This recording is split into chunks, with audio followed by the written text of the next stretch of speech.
8월 12일 금요일 삶의 기적을 일으키는 30분 예배를 시작하도록 하겠습니다.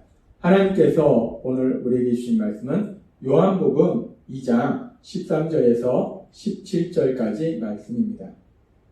이 말씀 제가 봉독하도록 하겠습니다.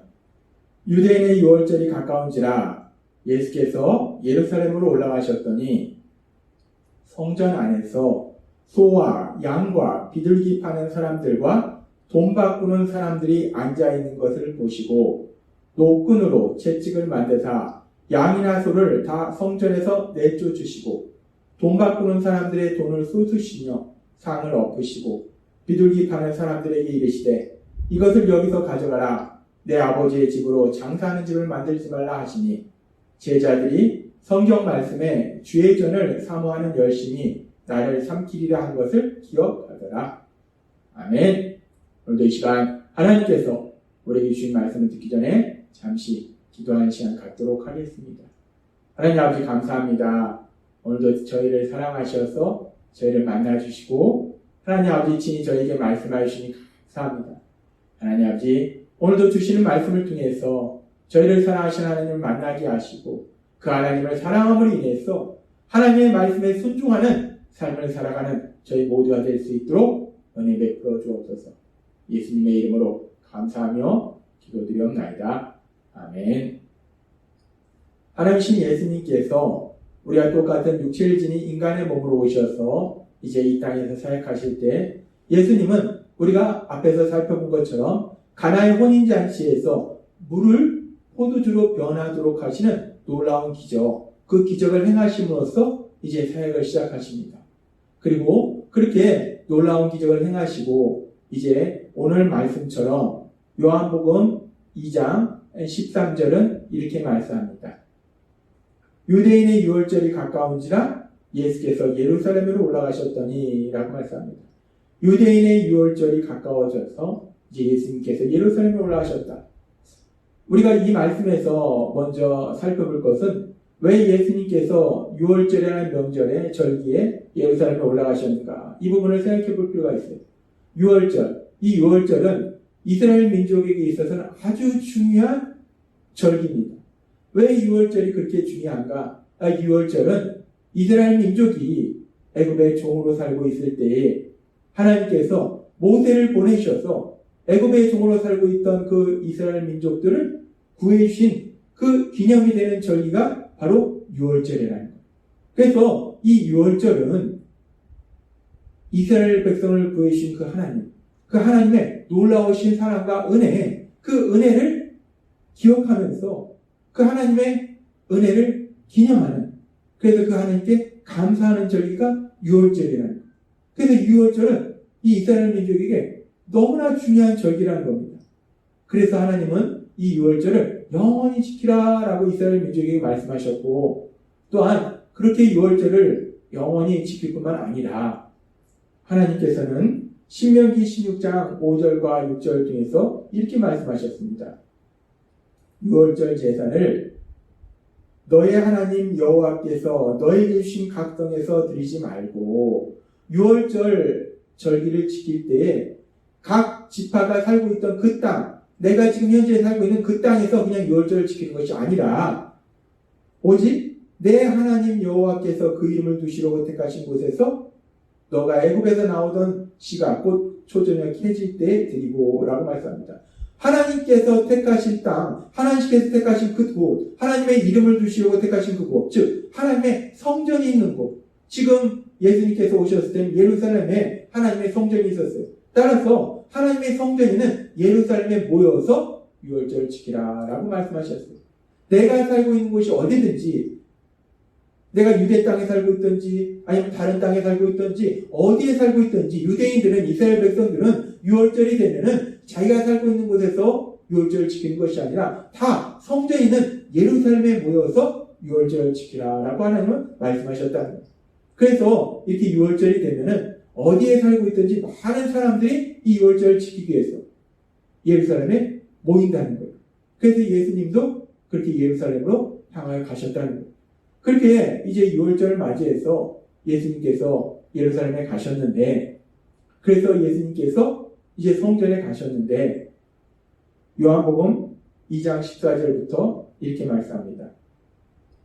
성전 안에서 소와 양과 비둘기 파는 사람들과 돈 바꾸는 사람들이 앉아있는 것을 보시고 노끈으로 채찍을 맞아서 양이나 소를 다 성전에서 내쫓으시고 돈 바꾸는 사람들의 돈을 쏘시며 상을 엎으시고 비둘기 파는 사람들에게 이르시되 이것을 여기서 가져가라.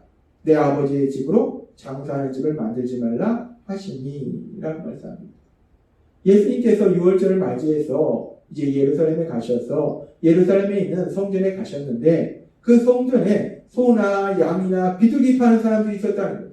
그리고 돈 바꾸는 사람들이 있었다는 거예요. 유월절에 왜 성전에서 소나 양이나 비둘기 파는 사람이 있었는가? 그리고 돈을 바꾸는 사람이 있었는가? 이 유월절을 지키기 위해서 많은 곳으로부터 사람들이 예루살렘에 왔어요. 그랬을 때 그들이 하나님께 이제 희생제물을 드려야 되는데 희생제물은 흠없는 제물을 드려야 돼요. 그래서 그들이 멀리서부터 만약 희생제물을 가지고 왔다면 가져오기도 힘들지만 가지고 왔다면 그 희생제물이 흠없는 제물임을 확인해야 돼요. 그걸 누가 하느냐? 제사장들이 합니다. 그런데 그 당시 제사장들이 어떻게 했는가?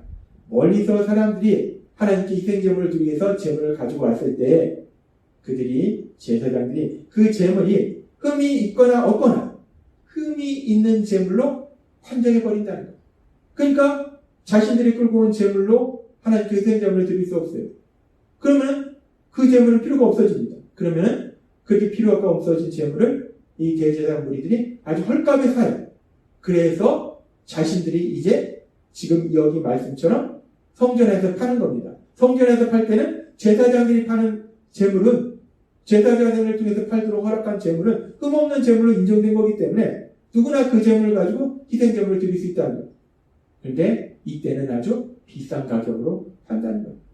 이런 식으로 사람들이 비록 희생제물을 가져왔을지라도 그 희생제물을 드리지 못하고 성전에서 제물을 사도록 하고 또 대부분의 사람들은 그 제물을 소나 양이나 이런 것을 머리부터 가져오기는 힘듭니다. 그렇기 때문에 성전에서 직접 구입을 해요. 그럴 때 비싼 가격으로 그 제물을 팔므로 인해서 이런 일들을 통해서 그 당시 제사장 무리들이 엄청난 이익을 취하더라는 거예요.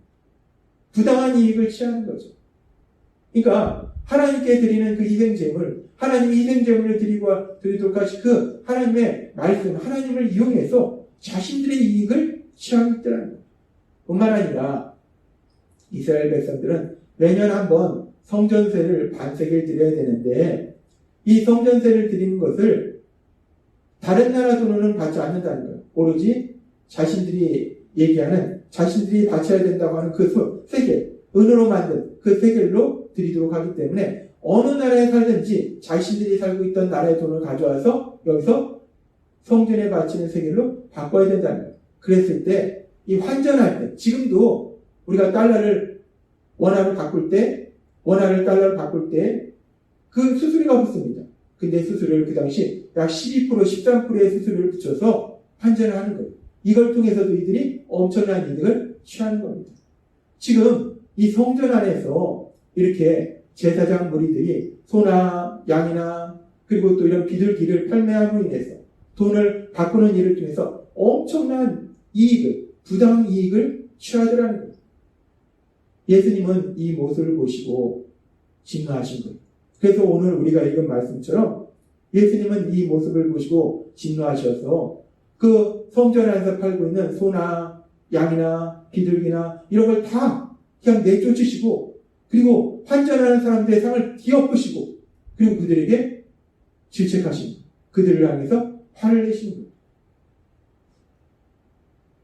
유월절은 예수님, 하나님이 이스라엘 백성에 가신 그 놀라운 역사, 그 은혜를 기억하면서 그 은혜를 기념하면서 그 하나님께 감사를 드리는 절기가 유월절이라. 근데 그렇게 하나님께 감사를 드리는 그 유월절 절기에 그 성전은 어떤 곳입니까? 성전은 하나님께 예배드리는 거룩한 장소예요. 그렇게 하나님께 예배드리는 그 거룩한 장소에서 하나님의 은혜를 기억하고 그 은혜에 감사하는 그 유월절 절기에 하나님께 예배드리는 그 거룩한 장소인 성전에서 이스라엘 백성들이 하나님을 믿고 그렇게 하나님을 예배하도록 하나님께 감사하도록 그런 삶을 살도록 인도해야 될 제사장 무리들이 오히려 지금 말씀처럼 그 6월절 절기를 통해서 그리고 성전을 이용해서 자신들의 이익을 취하는 엄청난 악을 행하더라는 거예요. 그들은 이렇게 해서 부를 축적하고 그 부를 통해서 자신의 권력을 유지하고 있더라는 거예요. 우리는 이 말씀을 통해서 참으로 슬픈 그 당시 이스라엘의 모습을 봅니다. 하나님의 말씀을 백성들에게 가르치고 백성들이 그 하나님을 사랑하고 그 하나님의 말씀대로 살아가도록 인도해야 될 책임을 가지고 있는 제사장 무리들이 자신들이 먼저 그런 삶을 사는 것이 아니라 그 하나님을 이용해서 유월절 절기를 이용해서 성전을 이용해서 오로지 자신들의 이익만을 취하는 그런 악한 모습을 우리가 볼 수 있다는 거예요. 참으로 슬픈 모습이라는 거예요. 그러면서 우리가 또 생각해 볼 것은 그렇게 이스라엘 백성들을 하나님 곁으로 더 가까이 가도록 인도하고 하나님 말씀대로 살도록 인도해야 될 그 영적인 지도자들이 먼저 타락해서 이렇게 악한 삶을 살아가고 있을 때 그렇다면 이스라엘 백성들은 어떤 삶을 살고 있었을까? 이스라엘 백성들을 하나님의 말씀대로 살도록 인도해야 될 종교적 지도자들이 먼저 이렇게 타락해서 악을 행하고 있는데 다른 이스라엘 백성들은 어떻게 했을까? 그들도 또한 이렇게 하나님을 사랑하는 것이 아니라 하나님의 말씀을 지키는 것이 아니라 오로지 자신의 이익만을 구하는 악한 삶을 살고 있지 않았을까? 우리는 이 모습을 보면서 하나님을 믿는다라고 주장했던 그 이스라엘 백성들, 그 유대인들의 형식적인 그런 신앙의 모습을 볼 수 있다는 것. 하나님은 출애굽기 20장 7절에서 이렇게 말씀하셨어요. 나는 내 하나님 여호와의 이름을 명령되게 부르지 말라. 너는 너의 하나님 여호와의 이름을 망령되게 부르지 말라. 여호와는 그 이름을 망령되게 부르는 자를 죄없다 하지 아니하리라. 하나님은 말씀하셨어요. 여호와의 이름을 망령되게 함부로 부르지 말라는 거예요. 이 말씀은 단순히 여호와라는 이름을 함부로 부르지 말라는 말씀이 아닙니다. 근데 이스라엘 백성들은 이 말씀을 문자 그대로 해석해서 성경에 여호와라는 이름이 있으면 여호와라는 이름을 부르지 않고 아도나이, 주여라고 불렀다는 거예요. 이들은 이렇게 문자적으로 이 말씀을 지켰는데 근데 실질적으로 이 말씀이 의미하는 것은 여호와라는 그 이름을 입술로 함부로 부르지 말라는 것이 아니라 여호와라는 이름을 부르면서 하나님을 믿는다고 하면서 악을 행하는 삶을 살지 말라라는 말씀이라는 거예요. 근데 이스라엘 백성은 입술로는 하나님을 믿는다 하면서 그 삶은 하나님의 말씀을 지키지 않는 악한 삶을 살고 있더라는 거예요. 형식적인 신앙의 모습으로 살고 있더라는 거예요. 그래서 우리 예수님은 이 땅에 오셨을 때 마태복음 7장 21절에서 이렇게 말씀합니다. 나더러 주여 주여 하는 자마다 다 천국에 들어갈 것이 아니요 다만 하늘에 계신 내 아버지의 뜻대로 행하는 자라야 들어가리라 라고 말씀합니다. 입술로 주여 주여 저는 예수님을 믿습니다. 하나님을 믿습니다. 한다고 해서 하나님을 믿는 것이 아니라는 거예요. 하나님의 말씀대로 사는 것. 하나님의 말씀대로 실천하는 사람이 진정 하나님을 믿는 사람이고 그런 사람이 진정 하나님 나라의 삶을 사는 사람이다 라고 말씀하신다. 그렇습니다. 우리가 하나님을 믿는 것은 예수님을 믿는 것은 우리가 입술로 나는 하나님을 믿는다, 예수님 믿는다 주장하는 것이 중요한 것이 아니라 내가 진짜 하나님을 믿는다면, 예수님을 믿는다면, 하나님을 사랑한다면 그 하나님의 말씀대로 그 말씀을 내 삶 속에 실천하는 삶을 사는 것이 중요하다는 거예요. 그런데 참으로 슬픈 것은 우리는 연약해서 하나님의 말씀대로 살 수 없다는 거예요. 자꾸 하나님의 말씀과는 반대로 산다는 거예요. 그래서 하나님은 우리가 예수님을 믿을 때 구원받은 우리들에게 성령님을 보내주셔서 그 성령 하나님이 도와주셔서 우리가 이제는 하나님의 말씀대로 살도록 도와주고 계심을 믿습니다. 우리 안에 계신 성령 하나님, 그 성령 하나님의 인도하심과 도우심으로 우리 하나님이 우리 주신 말씀, 그 말씀을 우리 삶 속에 실천함으로 인해서 우리 하나님을 기쁘시게 하고 우리 하나님의 영광을 나타내시는 여러분 되시기를 주님의 이름으로 축원합니다. 기도하겠습니다. 하나님 아버지 감사합니다. 오늘도 주신 말씀처럼 하나님이신 예수님 이 땅에 오셨을 때 이스라엘의 영적인 지도자들은 하나님을 사랑하는 것이 아니라 형식적인 신앙에 빠져서 악을 행하는 슬픈 모습을 우리가 봅니다. 하나님 아버지, 오늘 이 모습을 통해서 예수님이 우리에게 말씀하신 것처럼 우리가 하나님을 믿는다는 것은 말씀을 실천하는 것이고, 그런데 감사한 것은 우리에게 성령 하나님을 주셔서 그 말씀을 실천할 수 있도록 도와주시니 감사합니다. 하나님, 오늘 주신 말씀처럼 우리 안에 계신 성령 하나님의 인도하심과 도우심으로 날마다 이 삶 속에 하나님이 우리에게 주신 그 말씀을 실천하는 삶으로 나아감으로 인해서 하나님의 영광을 나타내는 제 모두가 될 수 있도록 은혜를 풀어주옵소서. 예수님의 이름으로 감사하며 기도드리옵나이다. 아멘. 이 시간도 하나님께서 우리의 주신 말씀을 묵상하면서 조용히 기도하는 시간 갖도록 하겠습니다.